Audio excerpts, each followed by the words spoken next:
সোজাসাপটা Iran ইস্যুতে বাংলাদেশ একেবারে বন্ধুর সাথে বেইমানি করেছে। যতই ইনায় বিনায় যত কথা বলুক, এইরকম বেইমানি বাংলাদেশের ক্ষেত্রে মানায় না। বাংলাদেশ আজীবনই, এমন একটা সত্য ছিল, পৃথিবী যতদিন থাকবে ফিলিস্তিন এবং ইরান এই দুটোর সাথে তার এটা সম্পর্কটা শুধু কূটনৈতিক না, এটা একটা আধ্যাত্মিক সম্পর্ক, এটা একটা মনে মনে সম্পর্ক, এটা একটা মনস্তাত্ত্বিক সভ্যতার পরে সভ্যতার সম্পর্ক।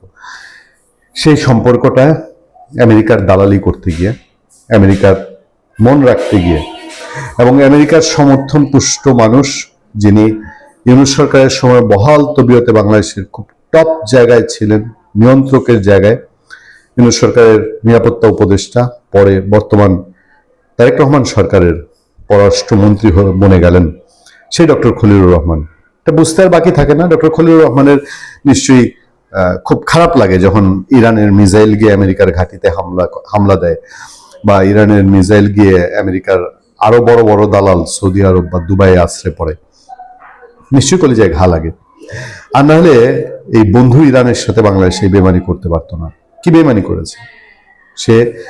একটা সত্য, ডাকাতি হয়েছে, প্রতিবেশীর ঘরে, বন্ধুর ঘরে ডাকাতি হয়েছে, সেই বন্ধুর ঘরে ডাকাতির কথা বলতে পারে নাই, সেটাই বলেছে।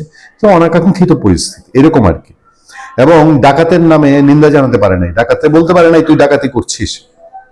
উল্টো বলেছে যে ইরান কেন মধ্যপ্রাচ্যের অন্যান্য দেশে মার্কিন দালালদের ঘাঁটিতে হামলা করছে, সেইটার প্রথমে নিন্দা জানাইছে। পরে যখন চারদিকে ছি রিরি উঠলো, জারি বাংলাদেশ ইরানের সাথে এটা কেমন করতে পারলো, তারপর ঘুরায় ফিরে খোমেনির মৃত্যু নিয়ে একটা স্টেটমেন্ট দিয়েছে, যে স্টেটমেন্টটা আসলে তেমন কোনো শক্তিশালী স্টেটমেন্ট না।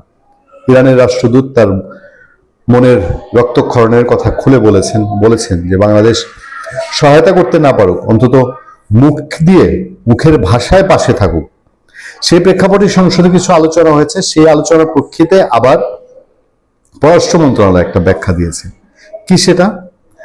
ইরান ইস্যুতে সংসদে দেওয়া ডক্টর শফিকুর রহমানের বক্তব্যের পরিপ্রেক্ষিতে ব্যাখ্যা দিয়েছে পররাষ্ট্র মন্ত্রণালয়। এই বিষয়ে বাংলাদেশের অবস্থান আন্তর্জাতিকভাবে প্রশংসিত হয়েছে বলে জানিয়েছে পররাষ্ট্র মন্ত্রণালয়।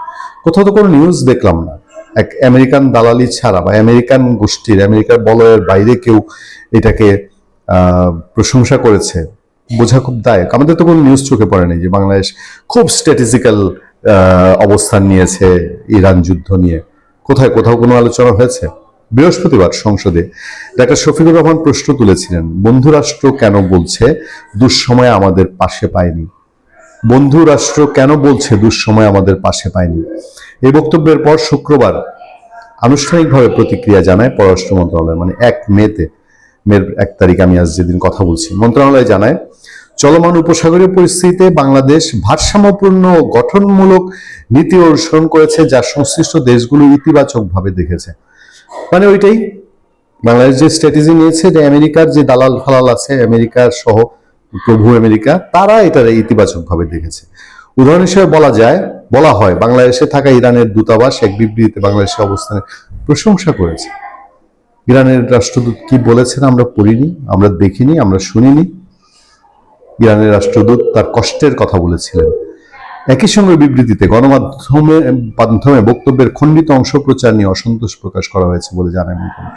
ওই ঘুরে ফিরে গণমাধ্যমের দোষ, আমাদেরই দোষ, হ্যাঁ, যত দোষ নন্দ ঘোষ। এছাড়া গত 23 এপ্রিল ঢাকায় ইরানি দূতাবাসে আয়োজিত এক অনুষ্ঠানে ইরানের রাষ্ট্রদূত জলিল রাহিমি জাহানাবাদী বাংলাদেশ ও ইরানের বন্ধুত্বপূর্ণ সম্পর্কের কথা উল্লেখ করেন।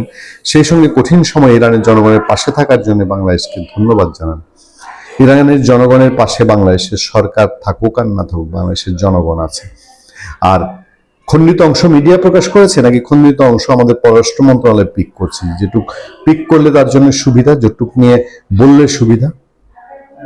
ভালো থাকবেন, সুস্থ থাকবেন। আপনাদের সাথে আমি আতিক রহমান, পূর্ণিয়া।